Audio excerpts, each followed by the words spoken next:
Waikhom Girls College Thobal Okram ki chahigi oiba annual social freshers meet college asigi multipurpose hall da pangthokre. Thauramadu da Congress Legislature Party gi luchingba masung Waikhom AC gi MLA K Meghachandra college asigi principal H Manoranjan masung college asigi Teacher Association gi President W Sobabati na mathang sitna thauram gi athoiba mitung thauramapua masung akhanaba mitung oina sarukya khi. Thauramadu da college asina sinba annual sports meet tamakok mathang takraba mahairoi singda sumana pidun ikai khumnaba utkhi. Annual social freshers meet adugi athoiba mitungi wa ngangbada MLA K Meghachandra na hai. Mahairoi singi punsida college life asi yamna maru oiba tangka kamani.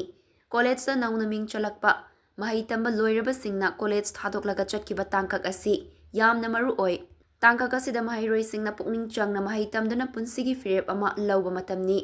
Loinana mahai tamba khakta natana mahairoi singna leibak asigi law society asigi chana kanglona madi sports na chingba hiramda sarukyaduna society asigi leibak asigi hena chawkhotpa purakna ba hotnagadabani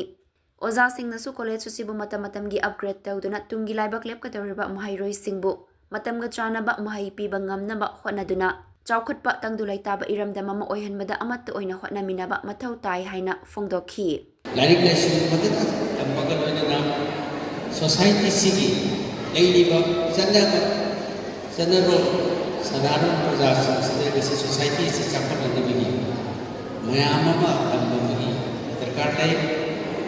todu hinokna lamdam sigi sanariba sana kanglon mayam lenga kilo amasu teman-teman be activity mayam sisi khangna honagadabani satri singna leibak asigi unity leibak asigi law samvidhan khangba tangai khanaga lei science tamba satrana constitution tarik patbe yar bharat ki law manipur ki